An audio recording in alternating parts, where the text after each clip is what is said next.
जय श्री राम, जय बागेश्वर धाम, जय गुरु कृपा। आज हम वाल्मीकि रामायण के अयोध्या कांड के 14वें सर्ग को हिंदी में पढ़ेंगे।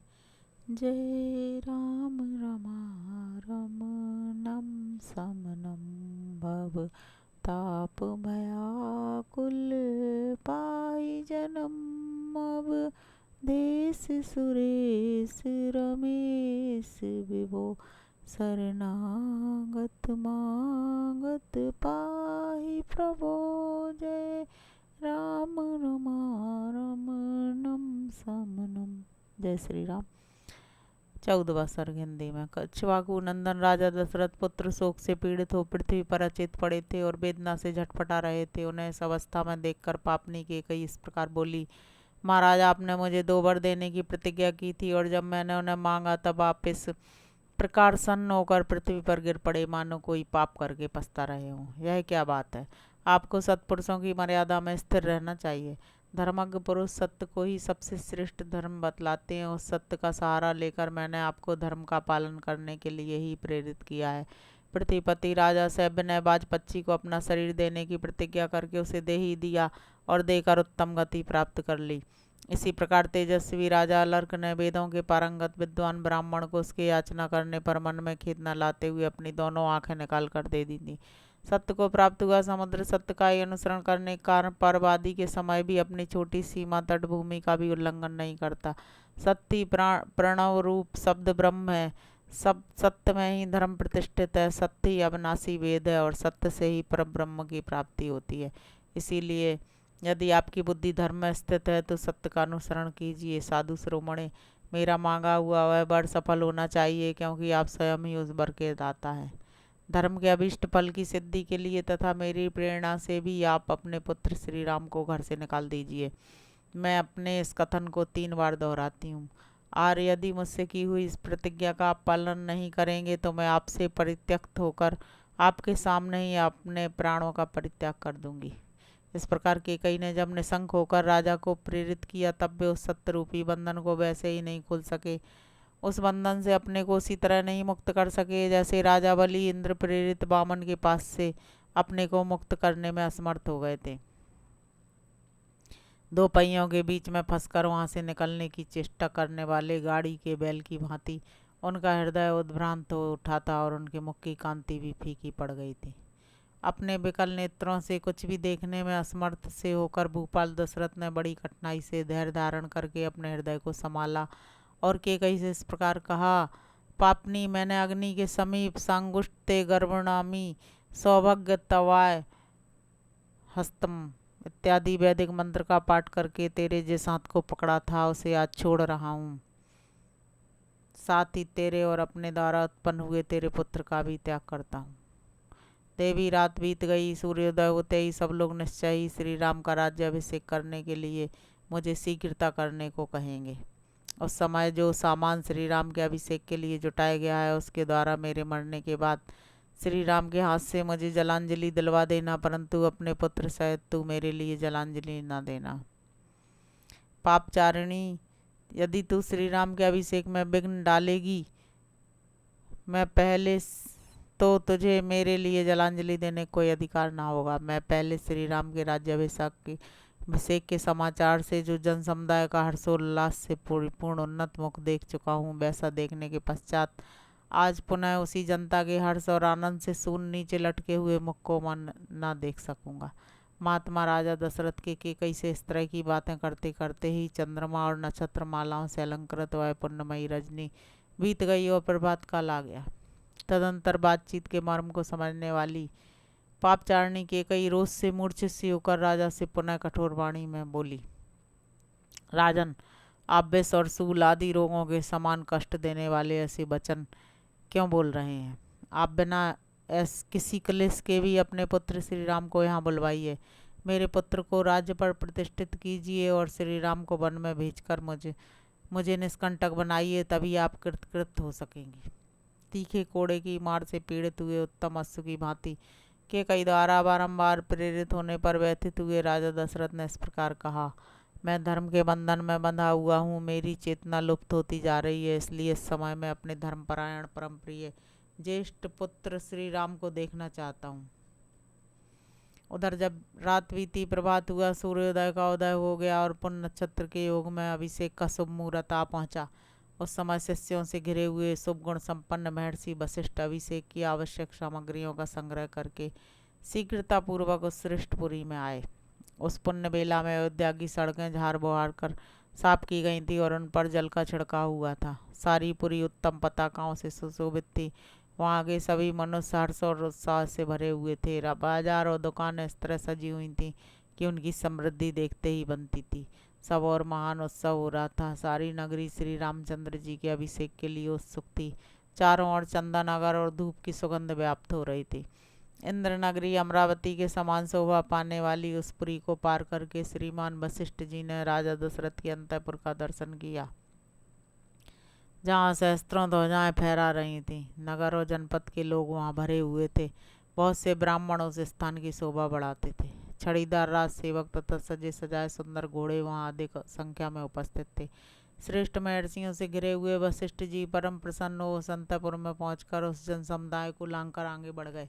वहाँ उन्होंने महाराज के सुंदर सचिव तथा सारथी सुमंत्र को अंतःपुर के द्वार पर उपस्थित देखा, जो उसी समय भीतर से निकले थे। तब महातेजस्वी वशिष्ठ ने परम चतुर सूत पुत्र सुमंत्र से कहा, सूत, तुम महाराज को शीघ्र ही मेरे आगमन की सूचना दो। उन्हें बताओ कि श्री राम के राज्याभिषेक के लिए सारी सामग्री एकत्र कर ली गई है। एक गंगा जल से भरे कलश रखे हैं। सोने के कलशों में समुद्रों से लाया हुआ जल भरा है। यह गूलर की लकड़ी का बना हुआ भद्रपीठ है जो अभिषेक के लिए लाया गया है। सब प्रकार के बीज, गंध, भांति भांति के रत्न, मधु, दही, घी, लावा, खील, कुश, फूल, दूध, 8 सुंदरी कन्याएं, मत्त गजराज, 4 घोड़ों वाला रथ, चमचमाता हुआ खड़ग, उत्तम धनुष, मनुष्यों द्वारा ढोई जाने वाली सवारी, चंद्रमा के समान श्वेत छत्र, सफ़ेद चंवर, सोने की झारी, स्वर्ण की माला से अलंकृत ऊंचे डील वाला श्वेत पीतवर्ण का वृषभ, राजदाड़ों 4 दाड़ों वाला सिंह, महाबलवान उत्तम अश्व, सिंहासन, व्याघ्र चर्म, समिधाएं, अग्नि, सब प्रकार के बाजे, बारंगनाएं, श्रृंगार युक्त सौभाग्यवती स्त्रियां, आचार, ब्राह्मण, गौ, पवित्र पशु पक्षी, नगर और जनपद के श्रेष्ठ पुरुष, अपने सेवक गणों सहित प्रसिद्ध व्यापारी तथा और भी बहुत से प्रियवादी मनुष्य बहुसंख्यक राजाओं के साथ प्रसन्नतापूर्वक श्री राम के अभिषेक के लिए यहाँ उपस्थित हैं। तो महाराज से शीघ्रता करने के लिए कहो, जिससे अब सूर्योदय के पश्चात पुण्य नक्षत्र के योग में श्री राम राज्य प्राप्त कर लें। वशिष्ठ जी के वचन सुनकर महाबली सूतपुत्र सुमंत्र ने राजा सिंह दशरथ की स्तुति करते हुए उनके भवन में प्रवेश किया। राजा का प्रिय करने की इच्छा रखने वाले और उनके द्वारा सम्मानित द्वारपाल उन बूढ़े सचिव को भीतर जाने से रोक न सके, क्योंकि उनके लिए पहले से ही महाराज की आज्ञा थी कि किसी भी समय भी भीतर आने से रोके ना जाएं। सुमंत्र राजा के पास जाकर खड़े हो गए। उन्हें उनकी उस अवस्था का पता नहीं था, इसलिए वे अत्यंत संतोषदायक वचनों द्वारा उनकी स्तुति करने को उद्यत हुए। सूत सुमंत्र राजा के उस महल में पहले की भांति हाथ जोड़कर उन महाराज की स्तुति करने लगे। महाराज जैसे सूर्योदय होने पर तेजस्वी समुद्र स्वयं हर्ष की तरंगों से उल्लसित हो उसमें स्नान की इच्छा वाले मनुष्यों को आनंदित करता है, उसी प्रकार आप स्वयं प्रसन्न हो प्रसन्नतापूर्ण हृदय से हम सेवकों को आनंद प्रदान कीजिए। देवसारथी मातली ने इसी बेला में देवराज इंद्र की स्तुति की थी, जिससे उन्होंने समस्त दानवों पर विजय प्राप्त कर ली। उसी प्रकार मैं भी स्तुति वचनों द्वारा आपको जगा रहा हूँ। 6 अंगों सहित 4 वेद तथा समस्त विद्याएं जैसे स्वयंभू भगवान ब्रह्मा को जगाती हैं, उसी प्रकार आज मैं आपको जगा रहा हूँ। जैसे चंद्रमा के साथ सूर्य समस्त भूतों की आधारभूता इस शुभ स्वरूपा पृथ्वी को जगाया करते हैं, उसी प्रकार आज मैं आपको जगा रहा हूँ। महाराज उठिए और उत्सवकालिक मंगल कृत्य पूर्ण करके वस्त्राभूषणों से सुशोभित शरीर से सिंहासन पर विराजमान होइए। फिर मेरू पर्वत से ऊपर उठने वाले सूर्यदेव के समान आपकी शोभा होती रहे। ककुस्थ कुल नंदन चंद्रमा, सूर्य, शिव, कुबेर, वरुण, अग्नि और इंद्र आपको विजय प्रदान करें। राज सिंह भगवती रात्रि देवी विदा हो गई हैं। आपने जिसके लिए आज्ञा दी थी, आपका सारा कार्य पूर्ण हो गया, इस बात को आप जान लें और इसके बाद जो अभिषेक का कार्य शेष है उसे पूर्ण करें। श्री राम के अभिषेक की सारी तैयारी हो चुकी है। नगर और जनपद के लोग तथा मुख्य व्यापारी भी हाथ जोड़े हुए उपस्थित हैं।